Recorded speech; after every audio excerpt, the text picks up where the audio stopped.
which are the fundamental yogasanas, are 84 ways to make the body into a passage.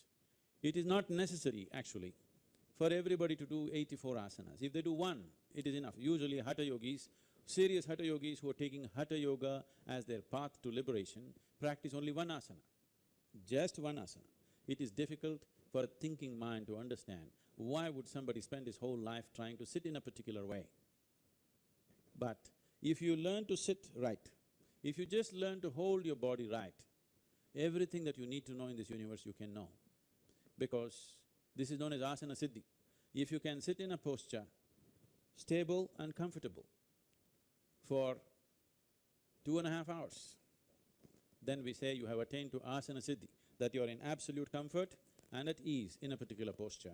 That is asana siddhi. If you achieve this, everything that you need to know, one can know internally. How is this possible? How can by sitting you can know everything that you can know? If you have a television at home, television is just a box with a little bit of electronics in it. But it becomes a world by itself. The whole world can stream into this place that we call as a television, or this box that we call as a television, simply because there is a receiving mode. If you set the antenna right, if it is properly adjusted, then the whole world flows into your place or into this box. If it is not set right, same instrument, it has everything but can't do anything. This is how a human being is. A human being is, an individual human being is who he is only because of what he perceives. Only because of what he or she perceives, an individual human being becomes whoever they are. Right now, you are who you are only because of whatever you have perceived in your life till now. And you will be who you will be only because of what you will perceive in future. Whatever you perceive is what makes you whatever you are today. So, the whole system of yoga is only interested in enhancing perception. So if you hold the posture right, if your alignment is right, and if it matches with the cosmic alignment in some way, 84 alignments, if one gets into these 84 postures or even masters a single posture and approaches the remaining 83 through that, then everything that has happened in the creation till this moment, one can know, because the memory of that is right here within your system. In a… let us say in a codified way, it can be activated and ignited if it touches another dimension outside of yourself. So asanas are powerful means, yogasanas are powerful means to connect. I do not want you to forget what yoga means. Yoga means union. Union means two have become one. Two is just this, there are only two in the existence, you and the rest of the existence. In the rest of the existence, you may identify this one, that one, that one, but essentially there are only two, you and the rest of the existence, because there are only two dimensions of experience within you. You do not know what is up and down in this cosmos. You do not know what is forward and backward in this cosmos. You do not know anything. These are all things that we have made up for convenience. The only experiential reality is, there is something called outward and there is something called inward. So these are the two dimensions of experience, inner and outer. So yoga means to bring a union between these, inner and outer, you and the rest, you and the other. When there is no you and the other, there is just you and you. That is yoga. So asanas are a physical manifestation of approaching this, a physical form of approaching this ultimate union, because physical body is the easiest thing to work with. If you try to do something with your mind, it will play too many tricks. At least with the body, you know whether it's doing it right or not doing it right, whether it's cooperating or not cooperating. A mind, if you push it too hard, it will play all kinds of tricks with you. It will make you believe all kinds of things and dump you the next day. But body is not like that. It is a reliable factor. If you work with it sensibly, the yogasanas will definitely lead to the possibility of ultimate union. In the meantime, by getting into the postures, before all this alignment with the ultimate happens, inner alignment happens, which will naturally achieve a chemistry of healthfulness, joyfulness and blissfulness, and above all, balance. Balance is something that modern societies have ignored and they're paying a huge price for today. Whatever may be your intelligence, whatever may be your competence and education and qualifications, if you do not have the necessary balance, you will not succeed, you will not go very far in your life. So, the most important thing for people who are seeking to be successful, people, whether they're working in corporate sector or they're political or they're military or whatever field, the most important thing is balance. Only if you have a balance which is not disturbed by external situations, will you be capable of making use of the competence and intelligence that you carry within you.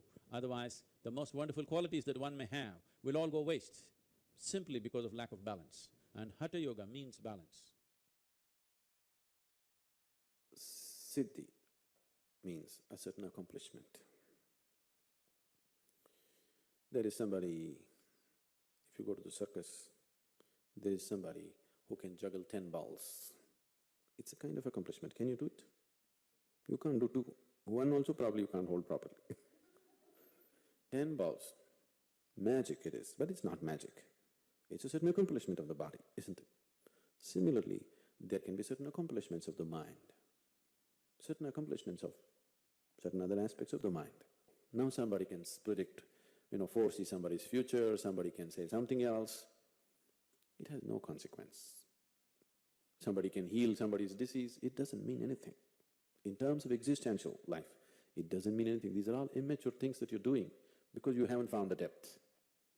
See, for example, in the yoga center where we are, people have put in enormous amount of sadhana.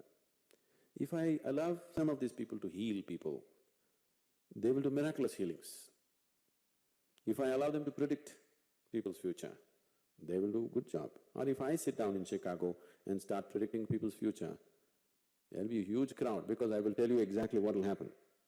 And it will happen. But what consequence is it in terms of life? It's of no consequence.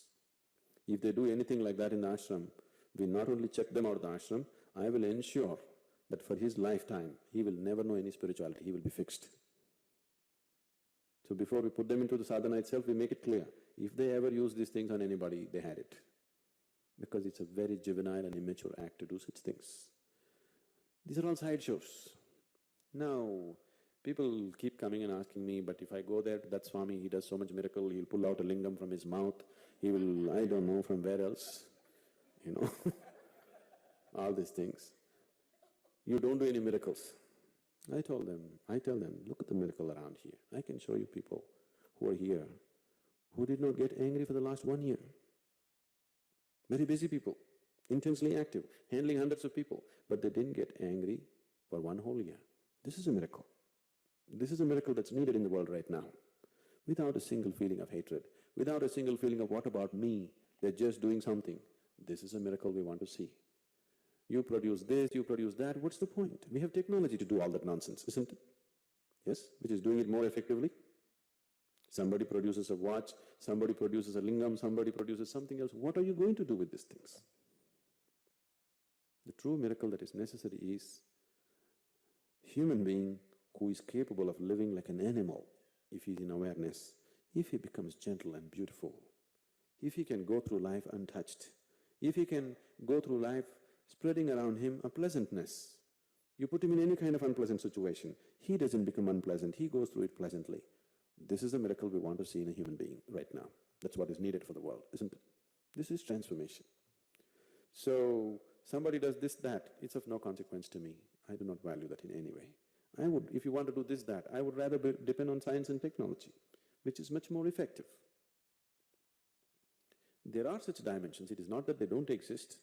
There are such dimensions through which you can do certain things. But what is the point spending a lifetime getting there? It's not worthwhile. So don't expect them to be wise. Only because they are not wise, they went after it.